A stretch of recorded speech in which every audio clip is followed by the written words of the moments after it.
शिव समा रहे मुझ में और मैं शून्य हो रहा हूँ। जय बोले दोस्तों, भोलेनाथ सबके साथ। तो गुरु भाई के 440 वोल्ट करंट अफेयर इस यूट्यूब चैनल में आप सभी का स्वागत है दोस्तों। आज दिनांक 13 जनवरी 2022 के महत्वपूर्ण करंट अफेयर डिस्कस करेंगे। तो चलिए शुरू करते हैं गुरु भाई के जानदार जबरदस्त जिंदाबाद लाजवाब 13 जनवरी 2022 के महत्वपूर्ण करंट अफेयर्स को दोस्तों। तो दोस्तों हाल ही में 12 जनवरी को राष्ट्रीय युवा दिवस के रूप में मनाया गया। तो दोस्तों 12 जनवरी को स्वामी विवेकानंद जी की जयंती के उपलक्ष्य पर 12 जनवरी को राष्ट्रीय युवा दिवस के रूप में मनाते हैं। तो दोस्तों 12 जनवरी 1863 को स्वामी जी का जन्म कोलकाता में हुआ था, इसलिए हर साल 12 जनवरी को राष्ट्रीय युवा दिवस के रूप में मनाया जाता है। और दोस्तों 1985 से राष्ट्रीय युवा दिवस मनाते आ रहे हैं। तो दोस्तों इस बार 2022 में 159वीं स्वामी जी की जयंती अपन ने मनाई जा रही है दोस्तों। तो दोस्तों इस बार की राष्ट्रीय युवा दिवस की थीम क्या थी दोस्तों? It's all in the mind. यह राष्ट्रीय युवा दिवस की थीम थी दोस्तों 2022 के लिए। तो दोस्तों हाल ही में 12 जनवरी को राष्ट्रीय युवा दिवस के रूप में मनाया गया। दोस्तों नेक्स्ट पे चलते हैं। तो दोस्तों हाल ही में राष्ट्रीय सुरक्षा बल ने खोए हुए सामान को ट्रैक करने के लिए मिशन अमानत को लॉन्च किया। तो दोस्तों इस मिशन अमानत में क्या होगा? अगर यात्रियों का सामान खो जाता है तो रेलवे उसकी इमेज क्लिक कर वेबसाइट पर अपलोड कर देगी और मिशन अमानत की वेबसाइट से यात्री अपना सामान प्राप्त कर लेंगे दोस्तों। तो दोस्तों हाल ही में राष्ट्रीय सुरक्षा बल ने खोए हुए सामान को ट्रैक करने के लिए मिशन अमानत को लॉन्च किया। तो दोस्तों बात अभी राष्ट्रीय सुरक्षा बल की है, जिसकी स्थापना 1872 में हुई थी, जिसका हेडक्वार्टर न्यू दिल्ली में है, जिसके डायरेक्टर जनरल डीजी है दोस्तों संजय चंद्र जी। तो दोस्तों हाल ही में राष्ट्रीय सुरक्षा बल ने खोए हुए सामान को ट्रैक करने के लिए मिशन अमानत को लॉन्च किया है। दोस्तों नेक्स्ट पे चलते हैं। तो दोस्तों हाल ही में जारी हेनली पासपोर्ट इंडेक्स में जापान और सिंगापुर देश शीर्ष पे है। तो दोस्तों हाल ही में जारी हेनली पासपोर्ट इंडेक्स में जापान और सिंगापुर शीर्ष पे रहा है। संयुक्त रूप से जापान और सिंगापुर हेनली पासपोर्ट इंडेक्स में शीर्ष पे है और दूसरे नंबर पर जर्मनी और साउथ कोरिया संयुक्त रूप से दूसरे नंबर पे है हेनली पासपोर्ट इंडेक्स में। और दोस्तों भारत 83वें नंबर पे है हेनली पासपोर्ट इंडेक्स में। लास्ट ईयर इंडिया 90वें स्थान पे था दोस्तों। और दोस्तों जापान देश कई सालों से हेनली पासपोर्ट इंडेक्स में टॉप कर रहा है। तो दोस्तों यह इंडेक्स क्या बताता है कि जापान और सिंगापुर का पासपोर्ट इतना पावरफुल है कि दुनिया में कई देशों में यात्री बिना वीज़ा के भी जा सकते हैं दोस्तों। जापान और सिंगापुर के नागरिक जो है, जिनके पास जापान और सिंगापुर का पासपोर्ट है, वो लोग कई देशों में यात्री बनकर जा सकते हैं बिना वीज़ा के दोस्तों। तो दोस्तों हाल ही में जारी हेनली पासपोर्ट इंडेक्स में जापान और सिंगापुर देश शीर्ष पे है। दोस्तों नेक्स्ट पे चलते हैं।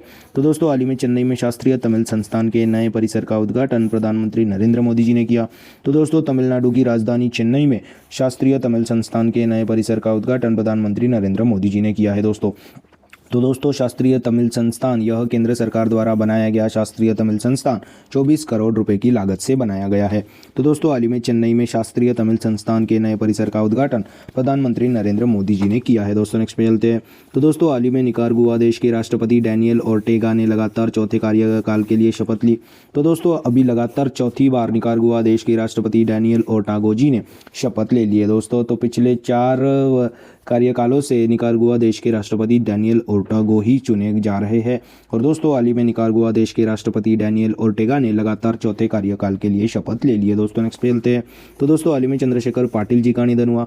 तो दोस्तों कन्नड़ लेखक चंद्रशेखर पाटिल जी का हाल ही में निधन हुआ। और दोस्तों चंद्रशेखर पाटिल जी को चंपा के नाम से भी जाना जाता था दोस्तों। और दोस्तों 82 वर्ष की उम्र में कन्नड़ लेखक चंद्रशेखर पाटिल जी का निधन हुआ।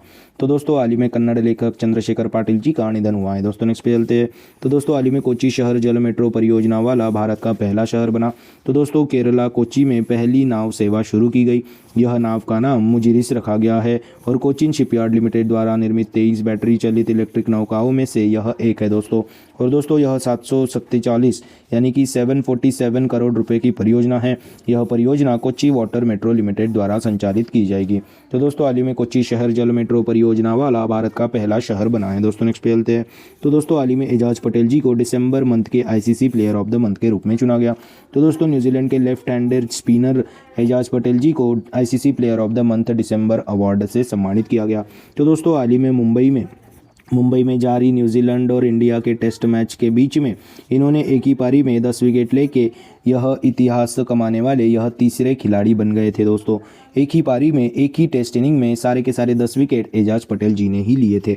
तो दोस्तों हाल ही में एजाज पटेल जी को दिसंबर मंथ के ICC player of the month award के रूप में सम्मानित किया गया। और दोस्तों नवंबर मंथ में ऑस्ट्रेलिया के ताबड़तोड़ ओपनर डेविड वार्नर जी को ICC player of the month नवंबर के रूप में चुना गया था। तो दोस्तों हाल ही में न्यूजीलैंड के left handed spinner Ejaz Patel जी को दिसंबर मंथ के ICC player of the month award से सम्मानित किया गया। दोस्तों नेक्स्ट खेलते हैं। तो दोस्तों हाल ही में नाबार्ड ने ओडिशा राज्य की कुल ऋण क्षमता 1,34,665 करोड़ रुपए होने का अनुमान लगाया है। तो दोस्तों national bank for agriculture and rural development ने ओडिशा राज्य की कुल ऋण क्षमता 1,34,665 करोड़ रुपए होने का अनुमान लगाया है। तो दोस्तों बात अभी नाबार्ड की है, national bank for agriculture and rural development, जिसकी स्थापना 1982 को हुई थी, जिसका हेडक्वार्टर मुंबई में है, जिसके करंटली अध्यक्ष है हर्ष कुमार भानवाला जी। तो दोस्तों हाल ही में नाबार्ड ने ओडिशा राज्य की कुल ऋण क्षमता 1,34,665 करोड़ रुपए होने का अनुमान लगाया है। दोस्तों नेक्स्ट खेलते हैं। तो दोस्तों हाल ही में हर्षाली मल्होत्रा जी को 12वें भारत रत्न डॉक्टर बाबा साहेब अम्बेडकर पुरस्कार से सम्मानित किया गया। तो दोस्तों बजरंगी भाईजान मूवी में मुन्नी का रोल करने वाली हर्षाली मल्होत्रा जी को 12वें भारत रत्न डॉक्टर बाबा साहेब अम्बेडकर पुरस्कार से सम्मानित किया गया। तो दोस्तों महाराष्ट्र के जो गवर्नर है भगत सिंह कोश्यारी जी, वह 26 जनवरी गणतंत्र दिवस पर हर्षाली मल्होत्रा जी को 12वें भारत रत्न डॉक्टर बाबा साहेब अम्बेडकर पुरस्कार से सम्मानित किया जाएगा। तो दोस्तों हाल ही में हर्षाली मल्होत्रा जी को 12वें भारत रत्न डॉक्टर बाबा साहेब अम्बेडकर पुरस्कार से सम्मानित किया जाएगा। दोस्तों नेक्स्ट खेलते हैं। तो दोस्तों हाल ही में नॉर्थ ईस्ट फेस्टिवल का आयोजन गुवाहाटी असम में किया गया। तो दोस्तों नॉर्थ ईस्ट फेस्टिवल का 9वां संस्करण गुवाहाटी असम में आयोजित किया गया। तो दोस्तों हाल ही में नॉर्थ ईस्ट फेस्टिवल का गुवाहाटी असम में आयोजन किया गया। दोस्तों नेक्स्ट पे चलते हैं। तो दोस्तों हाल ही में असम के पहले खेल विश्वविद्यालय का उद्घाटन सर्बानंदा सोनोवाल जी ने किया। तो दोस्तों हमारे केंद्रीय पोत परिवहन व जलमार्ग मंत्री सर्बानंदा सोनोवाल जी ने असम के पहले खेल विश्वविद्यालय का उद्घाटन किया गया। तो दोस्तों असम के डिब्रूगढ़ जिले में पहली स्पोर्ट्स यूनिवर्सिटी का उद्घाटन किया जाएगा। दोस्तों तो दोस्तों हाल ही में असम के पहले खेल यूनिवर्सिटी यानी कि फर्स्ट स्पोर्ट यूनिवर्सिटी का उद्घाटन सर्बानंदा सोनोवाल जी ने किया है। दोस्तों नेक्स्ट खेलते हैं। तो दोस्तों हाल ही में फेडरल बैंक ने माइक्रो स्मॉल मीडियम एंटरप्राइजेस यानी कि एमएसएमई के लिए तत्काल ऋण स्वीकृति पोर्टल को लॉन्च किया। तो दोस्तों छोटे बिजनेसेस को लोन प्रोवाइड करने के लिए फेडरल बैंक ने micro small medium enterprises MSME के लिए तत्काल ऋण स्वीकृति पोर्टल को लॉन्च किया। तो दोस्तों छोटे बिजनेसेस को बूम देने के लिए, उनका बिजनेस भी चले अच्छे से, इसके लिए फेडरल बैंक ने एमएसएमई के लिए तत्काल ऋण स्वीकृति पोर्टल लॉन्च किया है। दोस्तों बात अभी फेडरल बैंक की है, जिसकी स्थापना 1931 में हुई थी, जिसका हेडक्वार्टर है अलुआ में, जिसके करंटली चेयरपर्सन है श्याम श्रीनिवास जी। तो दोस्तों हाल ही में फेडरल बैंक ने micro small medium enterprises MSME के लिए तत्काल ऋण स्वीकृति पोर्टल को लॉन्च किया है। दोस्तों नेक्स्ट पे चलते हैं। तो दोस्तों हाल ही में साउथ अफ्रीका के खिलाड़ी क्रिस मॉरिस जी ने सभी इंटरनेशनल अंतर्राष्ट्रीय फॉर्मेट से संन्यास लेने की घोषणा की है।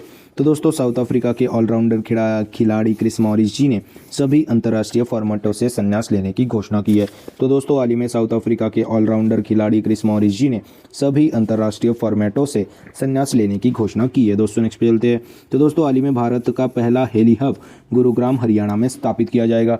तो दोस्तों इस पहले हेली हब में सभी विमान सुविधाएं होंगी और हेलीकॉप्टर से जुड़ी जितनी भी फैसिलिटी होती है इस हेली हब में मिल जाएंगी। दोस्तों इस हेली हब को हरियाणा के उप मुख्यमंत्री deputy chief minister Dushyant Chautala ji ने इस पहले हेली हब का स्थापना होगा ऐसी घोषणा की है। दोस्तों तो दोस्तों हाल ही में भारत का पहला हेली हब गुरुग्राम हरियाणा में स्थापित किया जाएगा। दोस्तों तो दोस्तों यह थे 13 जनवरी 2022 के महत्वपूर्ण करंट अफेयर्स। दोस्तों आज अपन क्या पढ़े उसकी एक बार रिवीजन कर लेते हैं। तो दोस्तों हाल ही में 12 जनवरी को राष्ट्रीय युवा दिवस के रूप में मनाया गया।